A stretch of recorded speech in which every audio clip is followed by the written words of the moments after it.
Just so excited to be here and be able to share with you this morning. As he said, I am the student pastor here, but I want to tell you about my favorite thing about me. And in 42 days, I'm going to get to marry this girl named Hannah. Look at her. There she is. And that smile is like the faithfulness of God. I mean, she's just the greatest. And you're instantly going to like me more when you meet her. Like, I promise. She's just the best. And this morning, I want us to dive into talking about stepping into your purpose. And we're going to be looking at the movie The Sandlot. Anybody love The Sandlot? Come on. And no, I was not born when it came out, but it's still a very classic movie. And if you've never seen it, it's about this one kid who becomes a legend by going over the fence and dealing with this dog known as the Beast. So when it comes to stepping into our purpose, there's a universal truth for every single one of us in the room, is that we all have a purpose. Whether you believe that or not, whether your situation or maybe a circumstance has forced you to maybe not believe that about yourself anymore, that doesn't make it not true. We all have a purpose in life. We have a divine direction, a thing that God has called us to step into, but there is something in our way, and it's fear, right? Fear is that thing that we wrestle with. It's that thing that we deal with. It's our fence. It's our beast. And fear comes in many different forms. It comes in the form of doubt. It comes in the form of anxiety. It comes in the form of difficult circumstances, hurt, pain. There's all different kinds of fear. And in our movie this morning, we're going to see this group of boys face their biggest fear. Now, if you've never seen the movie, this is a group of boys that are obsessed with baseball. It's everything they do. Every single day they go to the store and they get a new ball. But what always happens every single day, it never fails, is they hit the ball over the fence where the Beast is. And they're all terrified of the Beast because they've heard the stories and they've heard the tales, and nobody wants to go over the fence. So every single day they go and they buy a new ball, until one day this kid named Smalls. Now, if you've seen the movie, we all know Smalls, right? He grabs his stepdad's autographed baseball. He brings it. He says, I got a ball we can play with. Once again, what happens? The ball goes over the fence, but this is not the kind of ball that can stay there. And so they go through all these different things to try and get the ball back. Have you ever had that kind of frustration? You ever had that moment where you were trying a bunch of different things to try and make something happen, and no matter what you tried, it didn't work out? Like, if you've seen this movie, it's so funny to me because they literally try everything to not have to go over the fence. They try everything. There's one scene where they get a broomstick and they try and get it, and then the Beast eats the broomstick. And there's one where they try and lower one of the kids down, and that doesn't work. And this was the closest they had got. They get this catapult, still not going over the fence, but they finally get this catapult, and they finally think they've got it. And then I love the way the dog looks, and the dog is awesome. The dog jumps and grabs it. What they were trying to do is shoot this ball back to themselves. And I think we do this with our purpose. I think there's so many of us in this room, we expect God's purpose to come to us when it's actually something we have to step into. When it's actually something that we have to deal with. It's a thing that we have to actually actively go, I'm going to step into this. But we all have a beast, right?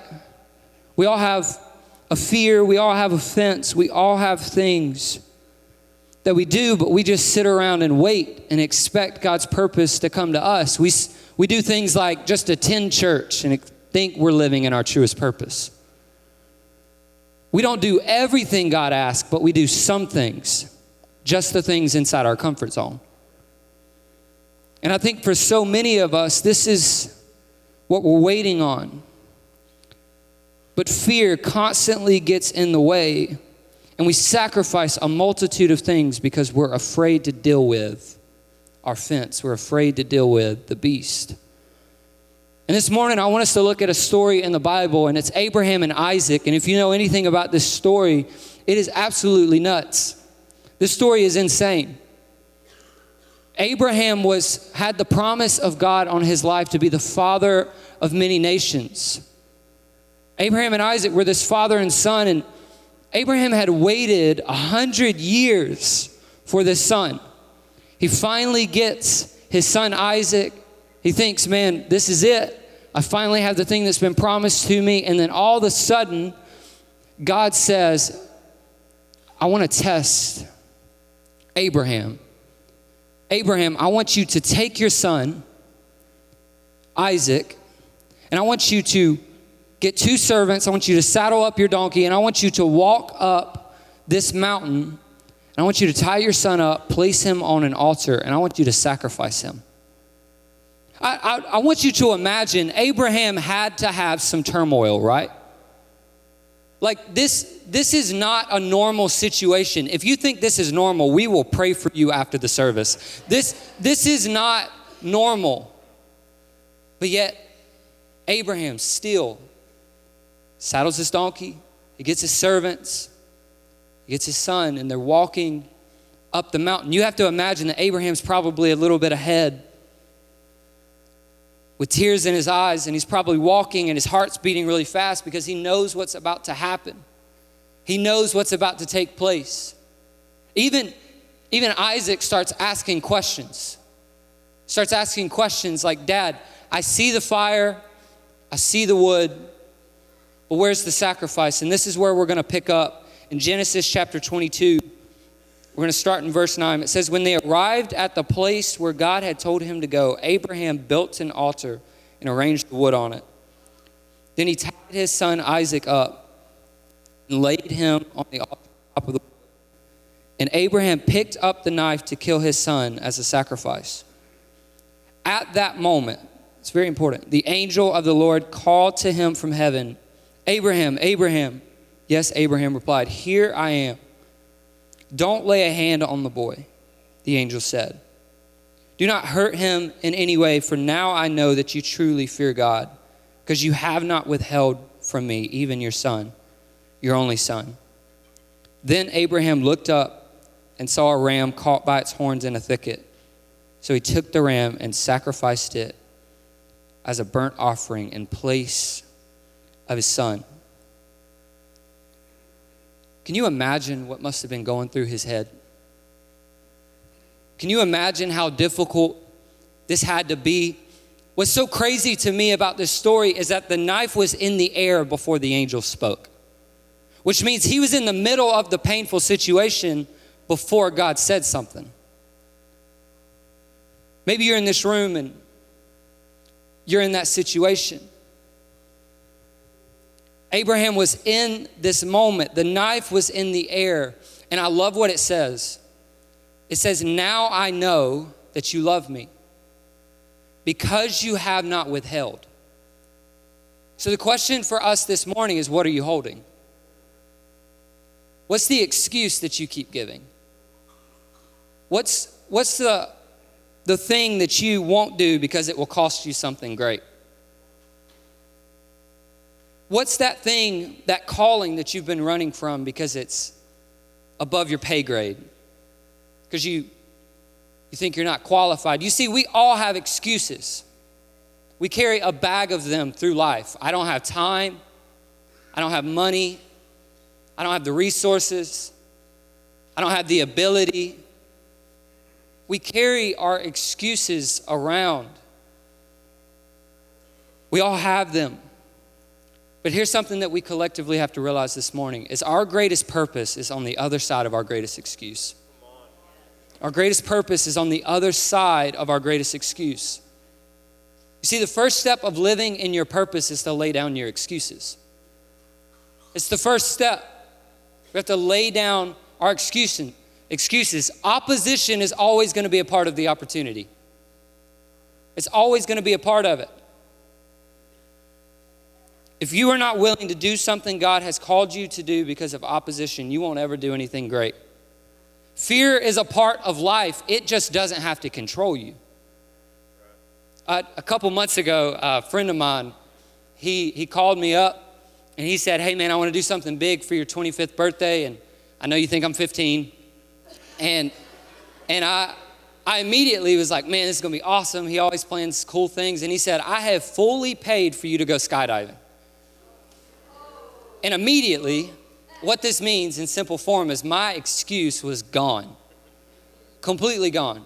This was my excuse. It's been on the top of my bucket list, but my friend said, hey, it's fully paid for. All you got to do is show up. I didn't have a choice, so I show up. I get there, and it's kind of a weird situation because you get there and they make you watch this video about how you can't sue them if you die, and if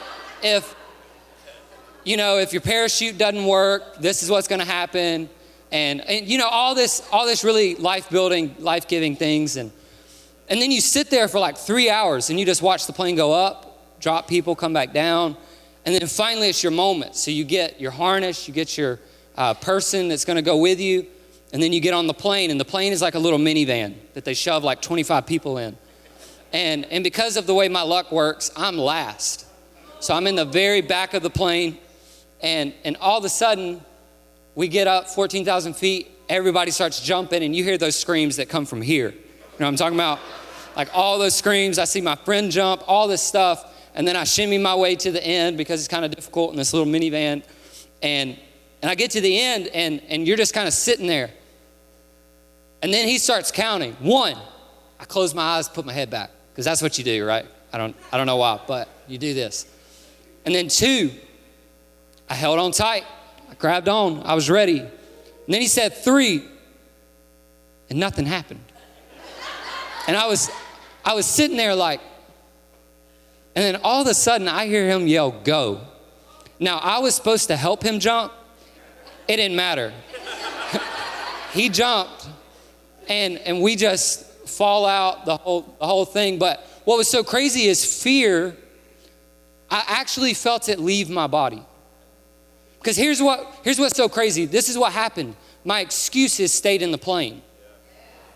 My excuses stayed in the plane. The second I heard him say go, I jumped.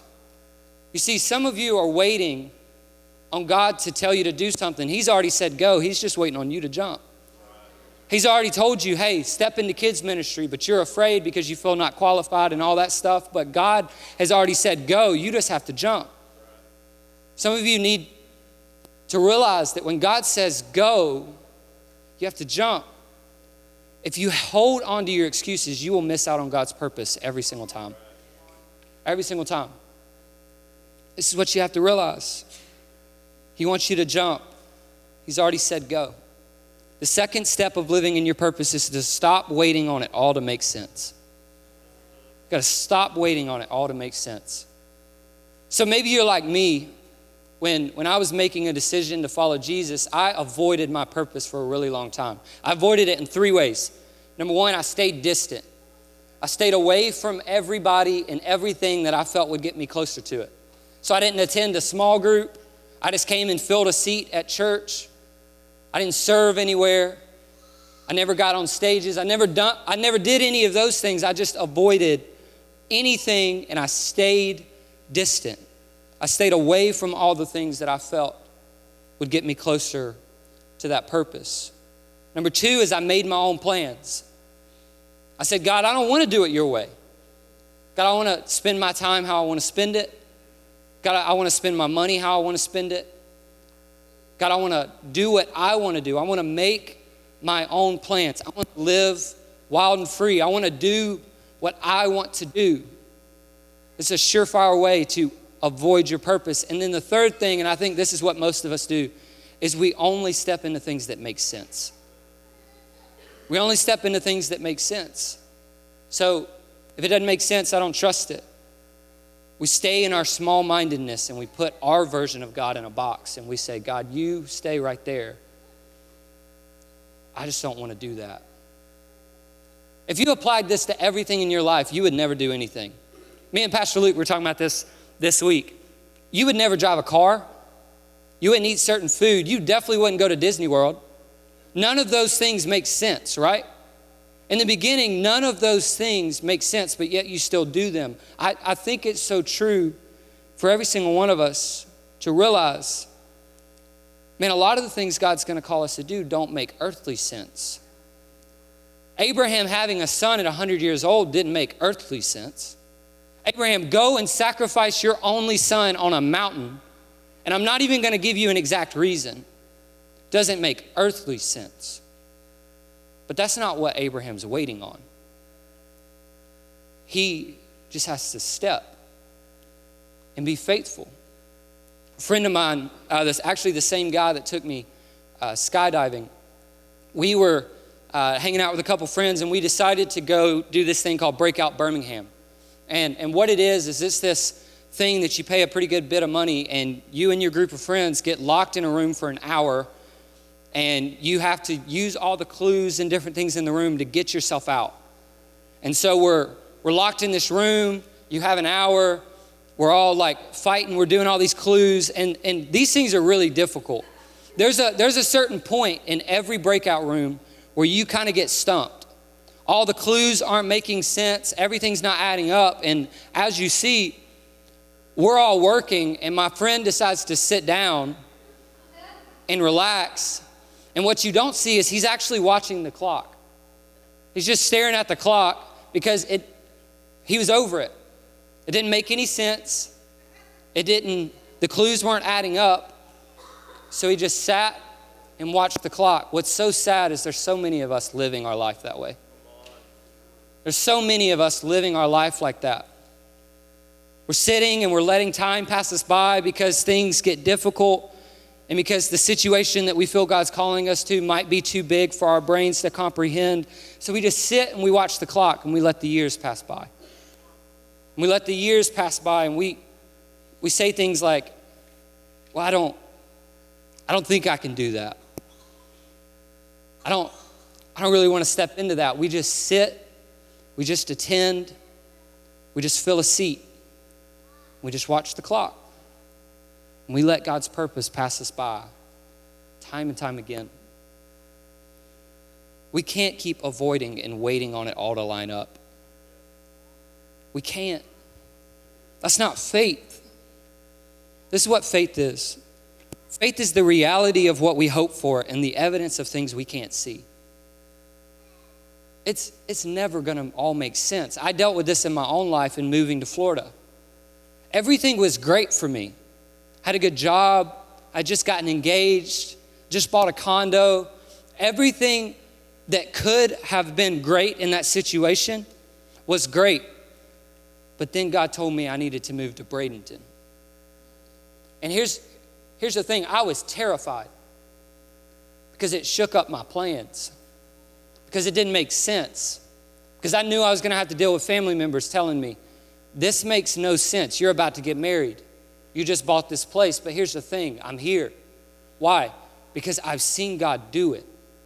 I've seen him do some things in my life that caused me to go, I'm not going to wait on it all to make sense. I'm going to step into it and watch him do his thing.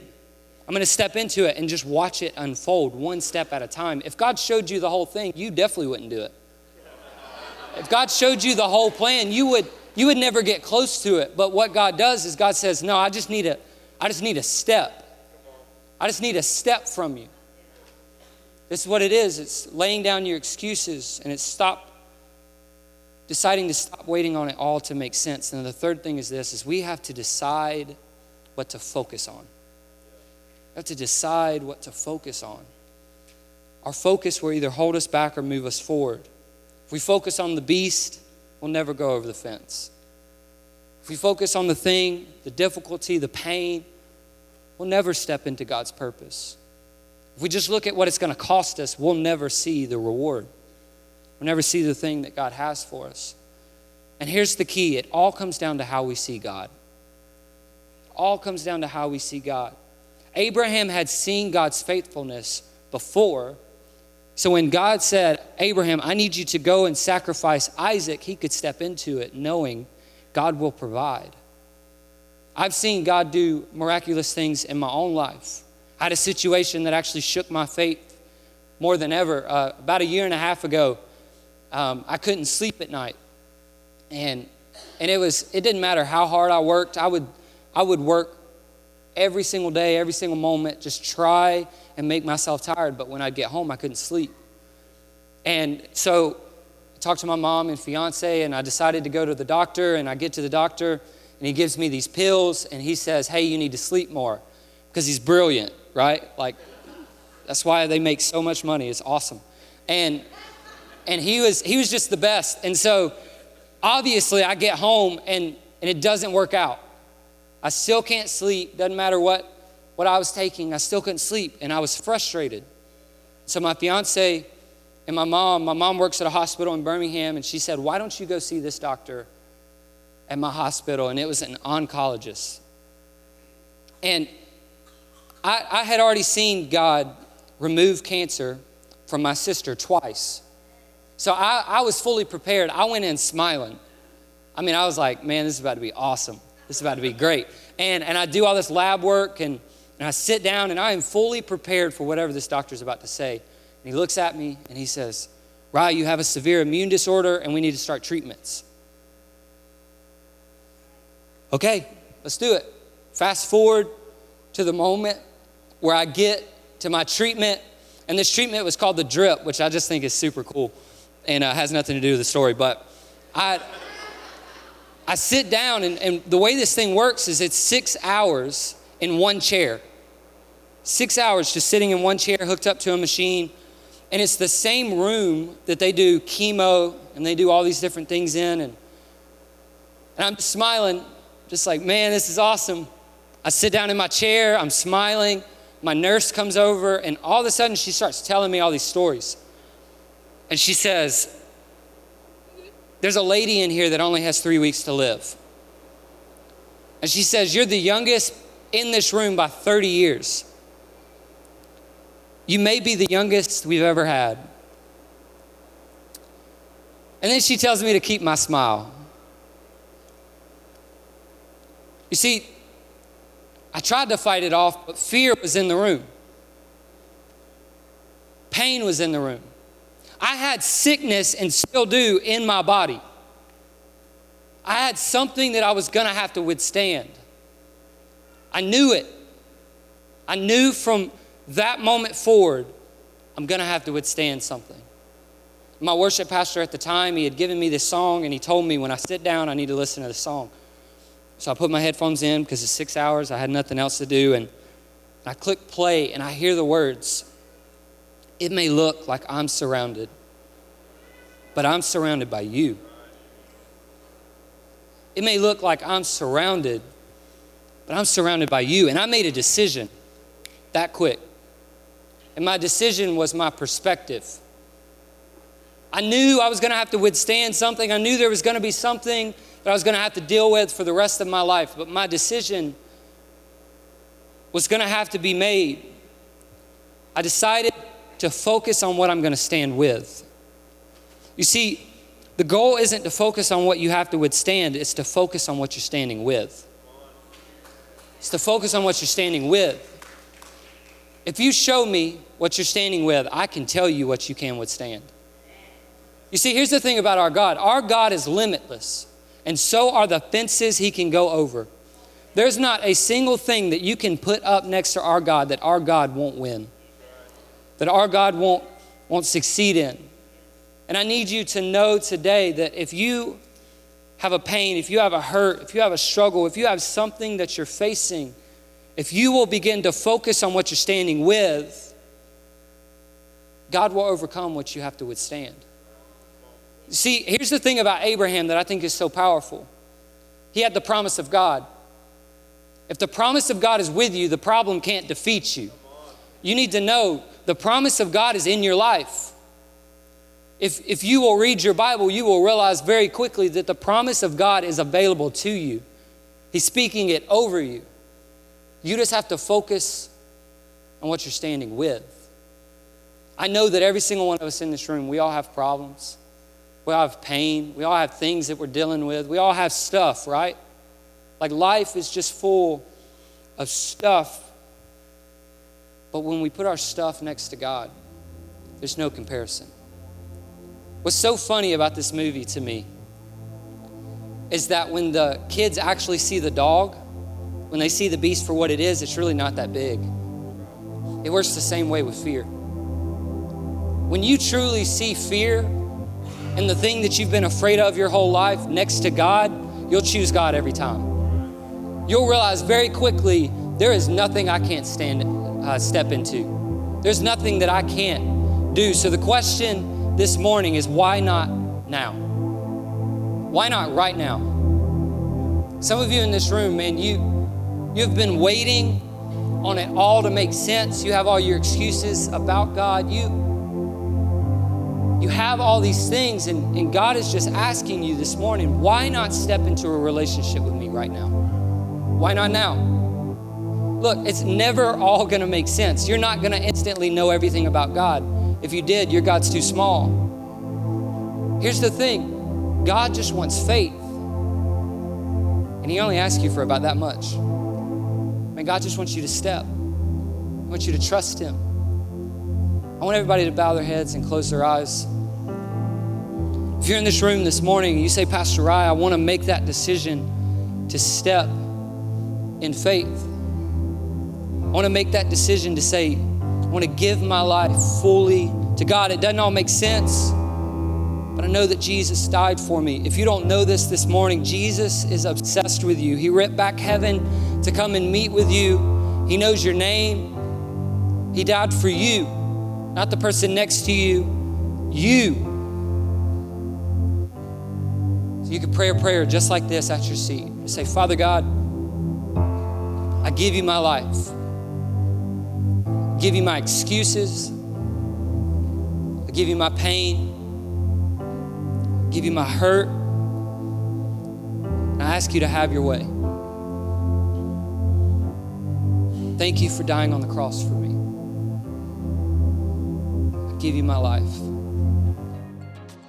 Hey guys, thank you so much for joining us today. And if our ministry has been a source of encouragement for you, let me encourage you to do two things. Number one, share it with a friend who needs hope. That would make a big difference in their life. Secondly, share it with us. We would love to hear your story. You can send us an email at amen@bridgechurchfl.com. And finally, if you'd like to partner with us financially as we bring hope both locally and around the world, you can do that directly through our website, bridgechurchfl.com/give. And thank you for letting us be a part of your spiritual journey.